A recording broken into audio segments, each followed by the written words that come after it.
प्रदेश में एक और जहां जलवायु शुष्क एवं गर्म है, वहीं दूसरी ओर एक बहुत बड़ा भूभाग मरुस्थलीय है। ऐसे में जो भूमि कृषि योग्य है, वह भी धीरे धीरे सतत मृदा क्षरण के कारण मरुस्थल में परिवर्तित हो रही है। वर्तमान में हवा द्वारा मृदा क्षरण एक विकट समस्या बन गई है, जिसके परिणाम स्वरूप खेती करना एक दुष्कर कार्य हो गया है। विशेष रूप से गर्मी में जब तेज हवाएं एवं आंधियां चलती है, यह स्थिति और भी गंभीर हो जाती है। ऐसी स्थिति में हमें अपने एवं प्रदेश के हित में कुछ ऐसे प्रबंधन उपायों को अपनाना होगा जो हवा द्वारा होने वाले भूक्षरण को रोक सके और हम अपनी कृषि योग्य भूमि को बेकार होने से बचा सके। इसी के तहत किसान भाइयों, कुछ शस्य क्रियाओं को यदि हम अमल में लाए तो काफी हद तक इसमें सफलता अर्जित कर सकते हैं।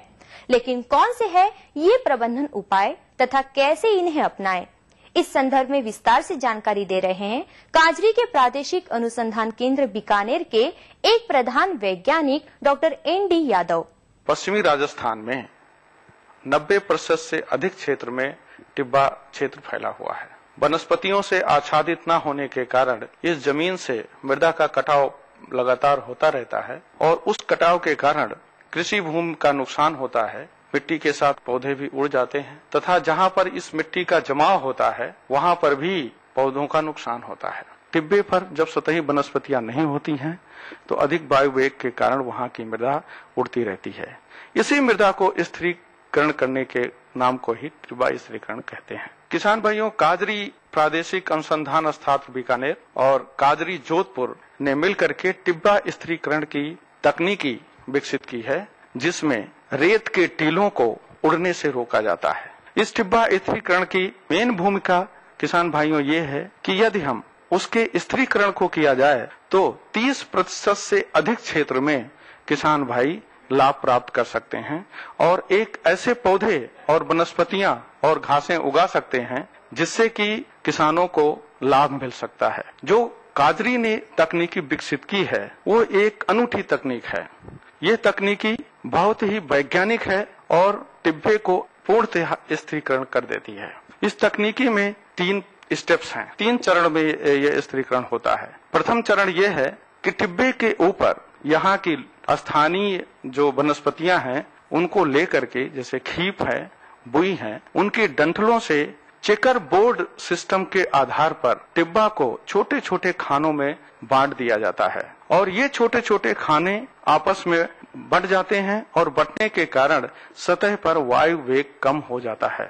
चेकर बोर्ड सिस्टम में चेकर बोर्ड के किनारे की तरफ घासें जैसे सेवन और धामन के बीज को डाल दिया जाता है तथा उस चेकर बोर्ड के चौकोर खाने के मध्य में पौधों का सुस्थापन किया जाता है। पौधे लगाने में यहाँ की उपयोगी वनस्पतियां जैसे कुमट, सोनामुखी, बावलिका और फोग 3 यहाँ के स्थानीय वनस्पतियां हैं जो यहाँ की जीविका के लिए, किसानों के लिए बहुत ही उपयोगी हैं। इनका पौधारोपण करने से टिब्बा से किसानों को आय प्राप्त होने लगती है। कुमट के प्लांटेशन के लिए वर्षा ऋतु में इसके पौधे तैयार करके और चेकर बोर्ड के मध्य में एक एक पौधा लगा दिया जाता है। जैसा कि हम जानते हैं कि टिब्बों के अंदर एक पानी का अपना सिस्टम होता है।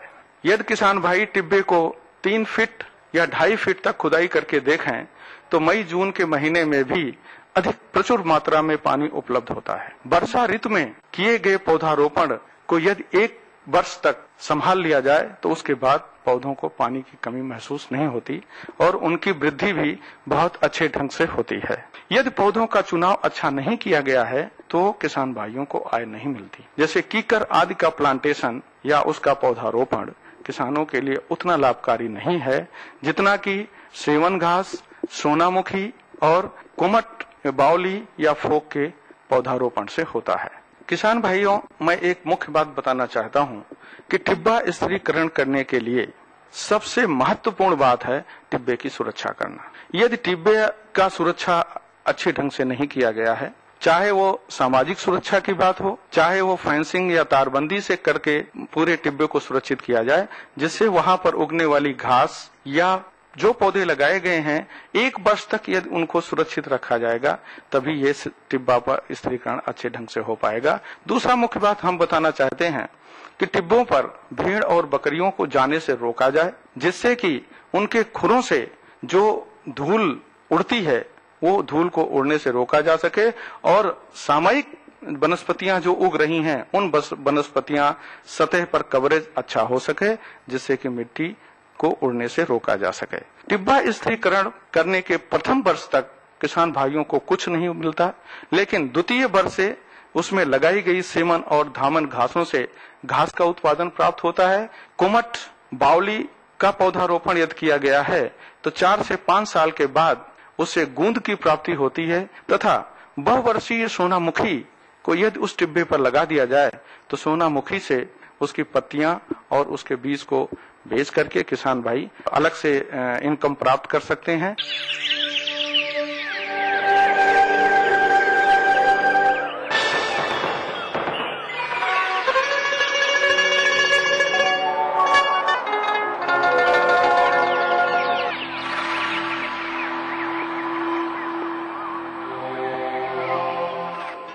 अब वक्त हो चला है अन्नदाता हेल्पलाइन कार्यक्रम में आपके प्रश्नों के जवाब का। अन्नदाता निःशुल्क फोन संपर्क सेवा के माध्यम से आज हमने पहला प्रश्न कार्यक्रम में शामिल किया है। उससे पूछा है गांव जलोड़ा, जिला जोधपुर के किसान मगाराम ने। आपने कुमट के वृक्ष लगा रखे हैं और इनसे अधिक मात्रा में गोंद प्राप्त करने के लिए क्या करें, इस बारे में जानकारी चाहते हैं। तो मगाराम जी, कुमट के वृक्षों से गोंद अधिक प्राप्त करने के लिए देखिए कार्यक्रम की है प्रस्तुति। हमें जो शिकायत मिलती है कि गोंद कम मिला, तो ये कम क्यों मिला, क्या कारण है? तो अपन सही तरीके से दवा लगाते हैं कि नहीं, ये जरूरी है।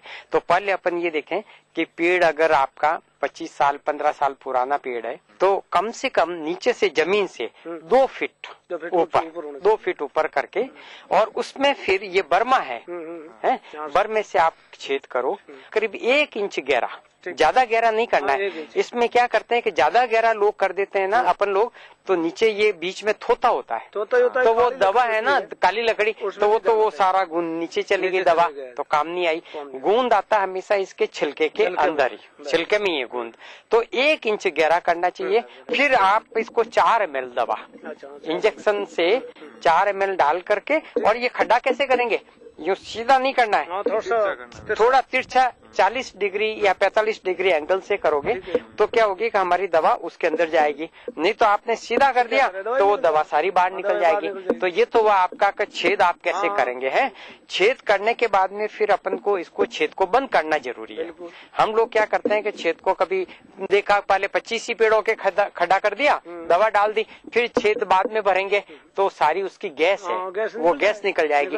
तो हमें क्या करना है कि आप काली मिट्टी, अपने नाडी की मिट्टी है वो मिट्टी ले आओ, 2 मिट्टी है, जिससे कि लोया बनाओ थोड़ा गीला करके, और उस लोहे को लेकर के अब जहाँ अपन ने खड्डा किया हल्का सा उसके ऊपर फेर दो, उसके ऊपर या तो कोई टीकरी लगा लो, और फिर या कोई बात नहीं टीकरी नहीं है तो प्लास्टिक का टुकड़ा है वो रख करके और उसके ऊपर वो चेप दो ऊपर, ताकि अपना ये मकसद है कि वो मिट्टी उसके अंदर खड्डे में नहीं डालनी है। अगर आप मिट्टी खड्डे में डाल दोगे तो सारी जो दवा है 4 ml तो इतनी सी दवा है वो सारी वो सोख लेगी। तो उसको सोखने के बचाने के लिए अपने को क्या करना है कि उसको लेप लगाना है, और लेप लगा करके 15-20 दिन बाद में आपको पूरे पेड़ में डालियों में आ जाएगा। अब कभी कभी ये देखते हैं कि उसकी सारी डालियों में छोटे छोटे आ जाते हैं, हो सकता है कि उसको अपन को इकट्ठा करने में तकलीफ होती है क्योंकि छोटे हो जाए।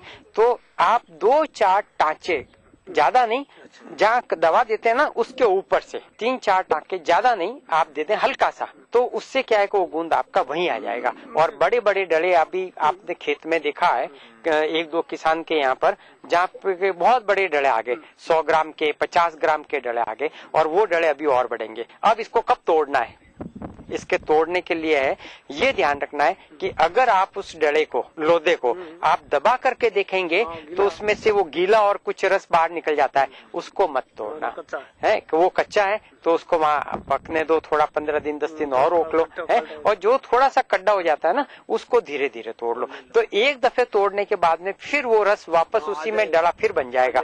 तो ऐसे करके अपन 3 दफे उसका ले सकते हैं। तो ऐसे अगर आप करोगे तो आपके कम से कम आधा किलो एक पेड़ से। तो अब आप आइंदे से क्या करोगे भाई, इसको खेतों की पाली के ऊपर बारिश के टाइम में इसके बीजों को 3-3, 4-4 बीज 1-1 मीटर के ऊपर लगा लो, और जब बड़े हो जाए तो आप उनको काट लो, तो कुछ पौधों को रख लो आप उसको, तो इससे आपकी आमदनी बराबर रहेगी भाई।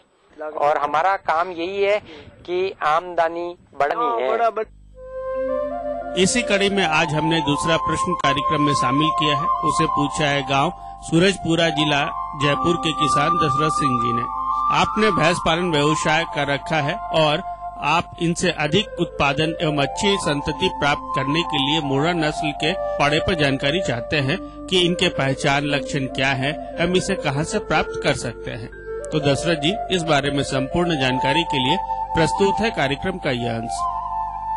बताना चाहूंगा कि अच्छे पशुपालन के लिए और अच्छी संतति पैदा करने के लिए अच्छे नस्ल का अपने पास पाड़ा होना चाहिए, क्योंकि जो देसी नस्ल की भैंस होती है उसका दूध उत्पादन कम होता है और उनका शारीरिक विकास भी कम होता है। इसके लिए अपनी संतति सुधारने के लिए अच्छे नस्ल के पाड़े से उसको क्रॉस करवाएं तो आने वाली संतति है या पाड़ी है वो अच्छी मिलती है। इसके लिए मैं आपको जानकारी देना चाहूंगा कि भैंस पालन के लिए जो अपन पाड़े का चयन करते हैं वह मुर्रा नस्ल का पाड़ा होना चाहिए।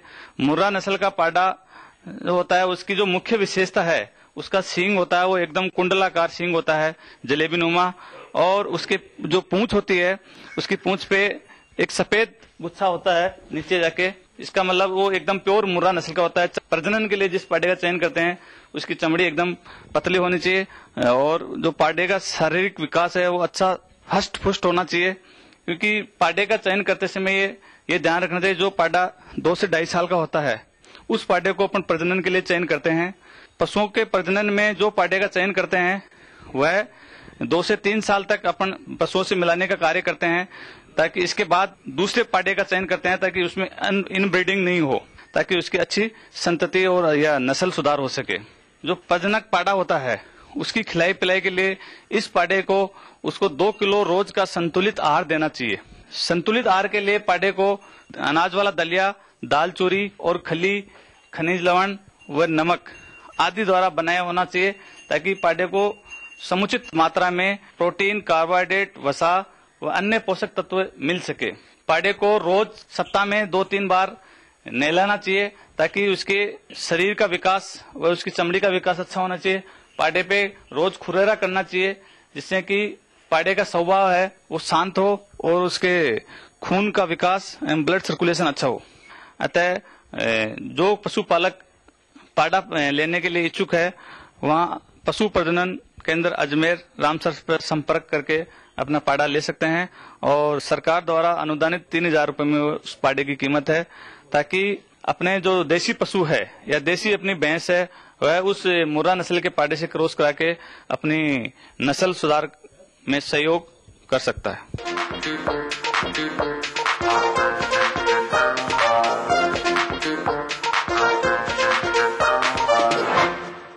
आइए जाने से पहले एक नजर डालते हैं कुछ मुख्य कृषि जिन्सों के बाजार भाव पर। गेहूं के भाव इस प्रकार रहे।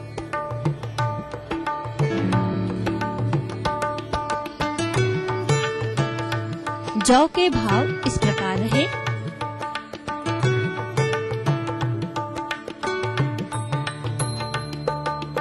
सरसों के भाव इस प्रकार रहे।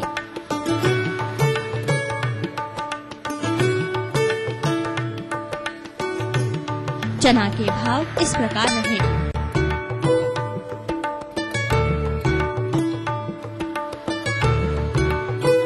ग्वार के भाव इस प्रकार रहे।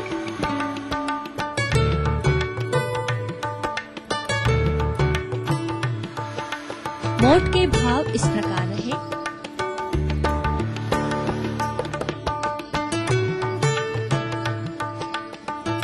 आइए अब जानते हैं कि कल के अन्नदाता कार्यक्रम में आपके लिए क्या खास होगा। सुरक्षित भंडारण पर जानकारी। किसान भाइयों, आप अगर खेती एवं खेती से जुड़े सहायक कृषि विषयों पर जानकारी लेना चाहते हैं तो आप हमें इस टोल फ्री नंबर 1800-425-4085 पर सोमवार से शनिवार शाम 6 से 7 बजे तक संपर्क कर सकते हैं।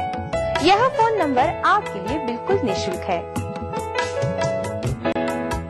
अगर आप पत्र व्यवहार करना चाहते हैं तो इस पते पर पत्र भेजें। हमारा पता है प्रोड्यूसर अन्नदाता, ETV Rajasthan, Ramoji film city, Hyderabad 501512।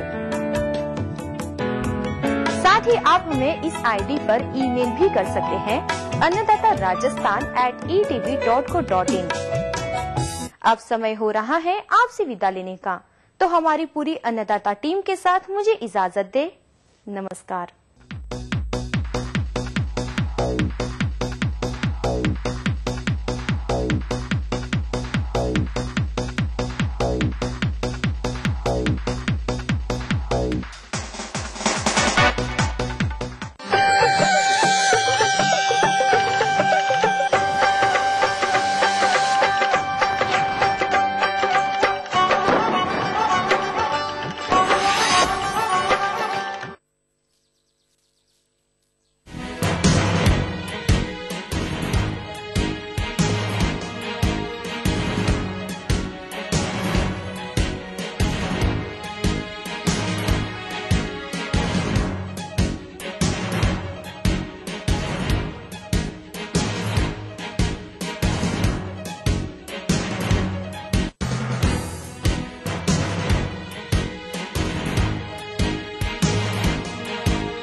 इस न्यूज के सह प्रायोजक हैं कंगा सीमेंट, सस्ता नहीं सबसे अच्छा। वेक्टस ग्रुप के कंगा, वाटरवेल, वेक्टस पानी की टंकियां और पाइप्स।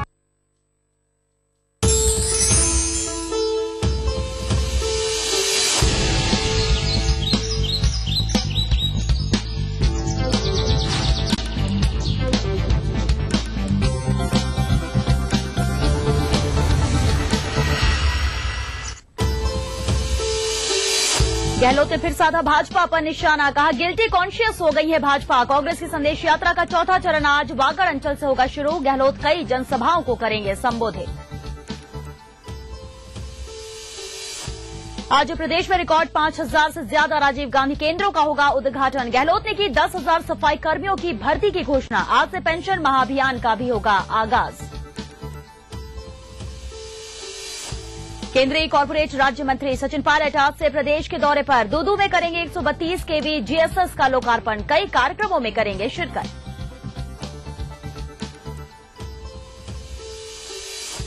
उदयपुर के मादरी औद्योगिक क्षेत्र में प्लास्टिक बारदाना गोदाम में लगी भीषण आग। 30 लाख का सामान खाक, अभी भी सुलग रही है आग।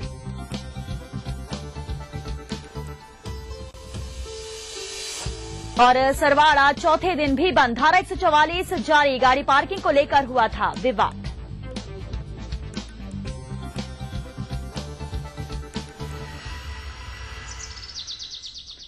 नमस्कार, सुप्रभात। राजस्थान में आपका स्वागत है। मैं हूं श्वेता मिश्रा। खबरों की शुरुआत करते हैं। मुख्यमंत्री गहलोत ने जयपुर में इंटरनेशनल सेंटर के उद्घाटन के मौके पर पत्रकारों से संवाद में भारतीय जनता पार्टी पर एक बार फिर प्रहार किए।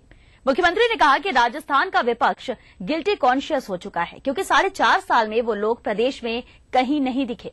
मुख्यमंत्री गहलोत ने कांग्रेस संदेश यात्रा के तीनों चरणों को लेकर कहा कि उन्हें जबरदस्त पब्लिक रिस्पांस मिला है। गहलोत ने कहा कि प्रदेश में विधान परिषद को लेकर प्रक्रिया आगे बढ़ रही है। गहलोत ने 20 अप्रैल को प्रदेश भर में 5000 से भी ज्यादा राजीव गांधी सेवा केंद्रों का लोकार्पण सरपंचों के हाथों करवाने की योजना को एक अभूतपूर्व कदम बताया।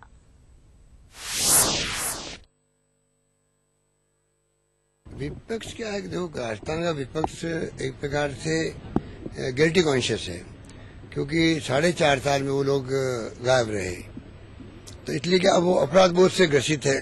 चुनाव आगे सामने, तो वो ऐसे शब्द ही काम लेंगे कि राजस्थान पिछड़ गया है, राजस्थान में कुछ काम नहीं हुए हैं। तो जो भावना प्रकट कर रहे हैं वो उनकी कुंठा को प्रदर्शित करता है। 85 में आप लोग याद करो, जब शताब्दी समारोह था कांग्रेस का, तब राजीव गांधी प्रधानमंत्री बने ही थे।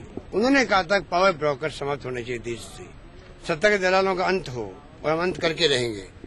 जिस नौजवान ने 21वीं सेंचुरी की बात की हो देश को ले जाने के लिए, यार कंप्यूटर लैपटॉप देख रहे हो आप, मोबाइल फोन, ये उनका सपना था उस वक्त में।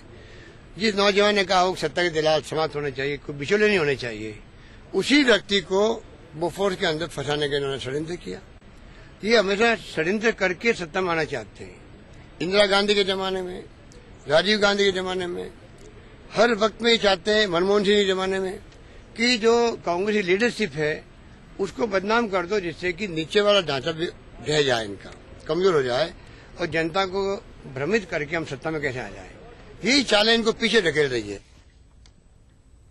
मुख्यमंत्री गहलोत ने कल जयपुर को वर्ल्ड क्लास सिटी बनाने की दिशा में एक और कदम बढ़ाते हुए राजस्थान इंटरनेशनल सेंटर की नींव रखी। इस मौके पर नगरीय विकास मंत्री शांति धारीवाल, सांसद महेश जोशी, राजस्थान फाउंडेशन के उपाध्यक्ष राजीव अरोड़ा, नगरीय विकास विभाग के एसीएस जीएस संधू और जेडीसी कुलदीप राका सहित जेडीए के अन्य अधिकारी मौजूद रहे। मुख्यमंत्री ने झराना डोंगरी में पूर्व में संचालित अक्षय पात्र की जमीन पर इस सेंटर की नींव रखी।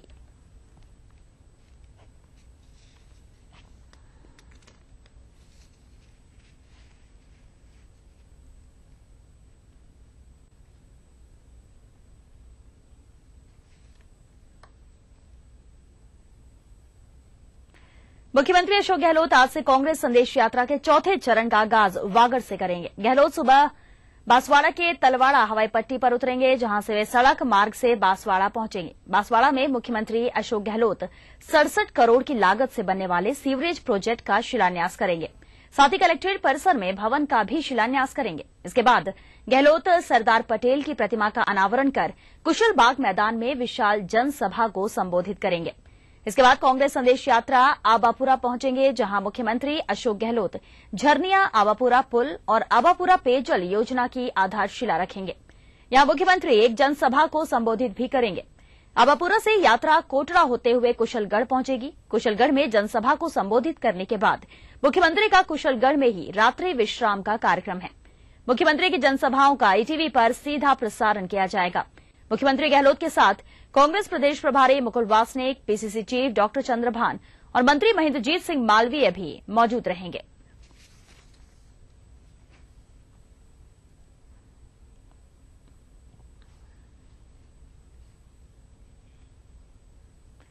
केंद्र सरकार के बाद राज्य सरकार ने भी राज्य कर्मचारियों के महंगाई भत्ते में 8% की बढ़ोतरी की है। अब राज्य कर्मचारियों को 80% महंगाई भत्ता मिलेगा। पेंशनर्स को भी इसका लाभ मिलेगा। राज्य कर्मचारियों को बढ़े हुए महंगाई भत्ते का लाभ 1 जनवरी 2013 से मिलेगा। 8% बढ़े हुए महंगाई भत्ते का लाभ कार्य प्रभारित कर्मचारियों को भी मिलेगा। 1 जनवरी 2013 से 31 मार्च 2013 तक के महंगाई भत्ते का एरियर कर्मचारियों के पीएफ खाते में जमा कराया जाएगा और 1 अप्रैल 2013 से नकद भुगतान किया जाएगा। राज्य सरकार के इस फैसले से करीब 7 लाख कर्मचारियों और 3 लाख पेंशनर्स को लाभ मिलेगा।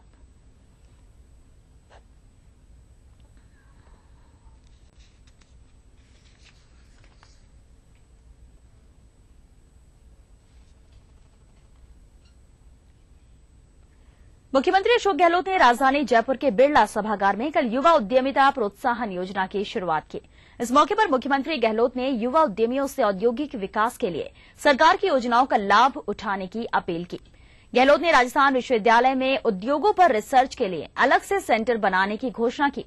इस सेंटर के लिए गहलोत ने 5 करोड़ रुपए देने की भी घोषणा की। कार्यक्रम में उद्योग मंत्री राजेंद्र पारेख और रीगो के चेयरमैन सुनील अरोड़ा भी मौजूद रहे।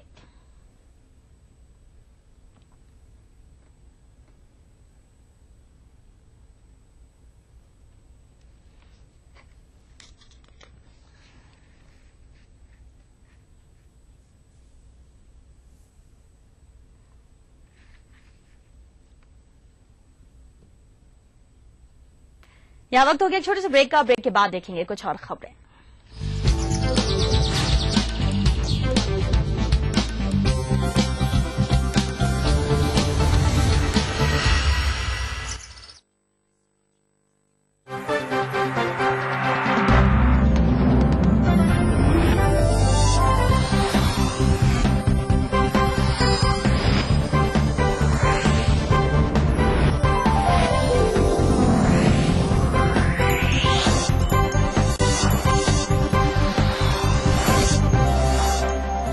देख रहे हैं ईटीवी राजस्थान। आगे आप अच्छा चलिए मैं आपको एक हिंट देता हूं।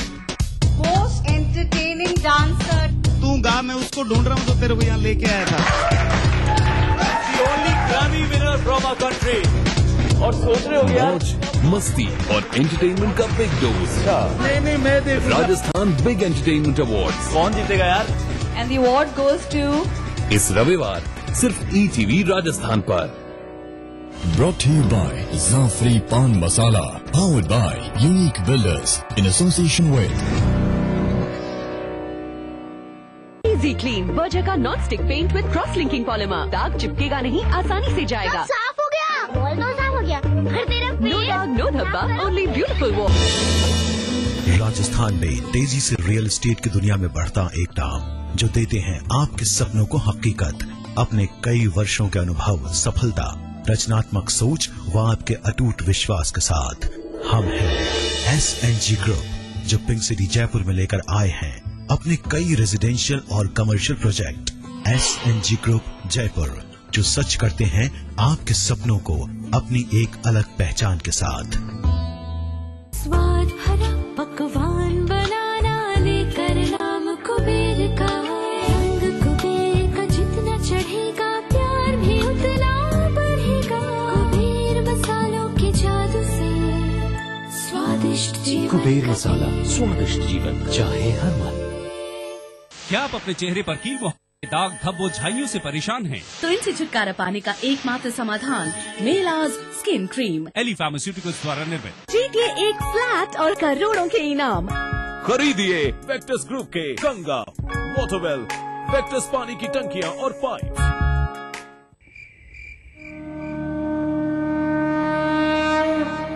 बांसवाड़ा शहर के त्रिपोलिया रोड पर रहने वाली एक हाथ खो चुकी लेखनी जोशी के जीवन में भगवान ने मानो दुखों की एक पूरी श्रृंखला ही लिख दी हो।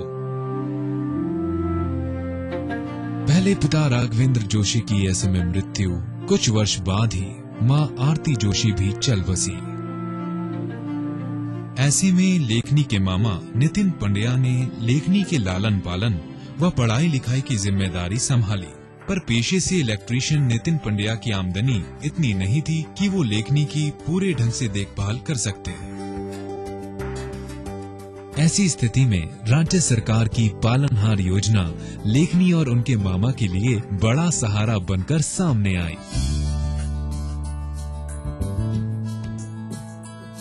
पालनहार योजना के तहत लेखनी को 675 रूपए प्रति माह और दूसरे आवश्यक खर्च के लिए अलग से 2000 रूपए हर साल मिल रहे हैं। ये मेरी भांजी है, मेरी छोटी सिस्टर की लड़की है और इसकी मदर और फादर दोनों की डेथ हो चुकी है। सरकार ने जो पालनहार योजना चला रखी है उससे मदद मिल रही है मुझे।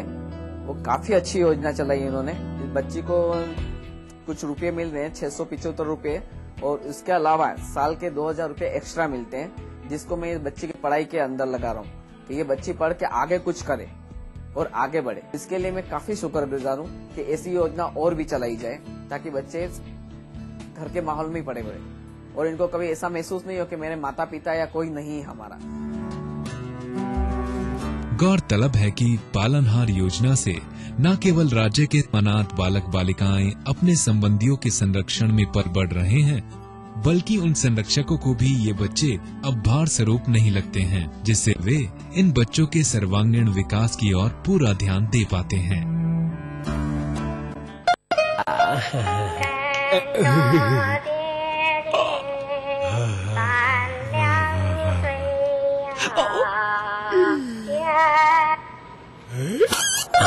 अब सबको आराम मिलेगा। बजाज कूलर्स एकदम सॉलिड कूलिंग, बहुत मजा आया।